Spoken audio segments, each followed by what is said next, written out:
Hi friends, welcome to our channel Sumaruchulu. నేను మీ సుమ. ఎలా ఉన్నారు అందరూ? బాగున్నారా? నేనైతే చాలా బాగున్నాను.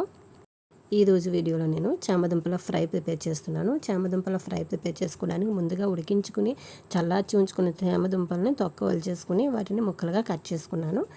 ఇప్పుడు స్టవ్ పైన ప్యాన్ పెట్టుకుని ఆయిల్ వేసుకుని చామదుంపలు వేసి ఫ్రై చేసుకుంటున్నాను. ఈ చామదుంపలు ఫ్రై చేసుకునేటప్పుడు ఆయిల్ కొంచెం ఎక్కువనే వేసుకోవాలి. అప్పుడే మనకి చామదుంపలు అనేవి జిగురు లేకుండా చక్కగా ఫ్రై అవుతాయి.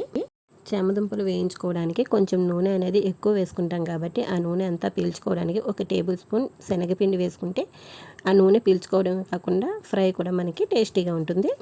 శనగపిండి వేసిన తర్వాత 2-3 నిమిషాల పాటు ఫ్రై చేసుకుని సరిపడా సాల్ట్ వేసుకుని మిక్స్ చేసుకోవాలి. ఆ తర్వాత సరిపడా కారం కూడా వేసేసుకుని మిక్స్ చేసేసుకుంటే మనకి చామదుంపల ఫ్రై అనేది రెడీ అయిపోతుంది.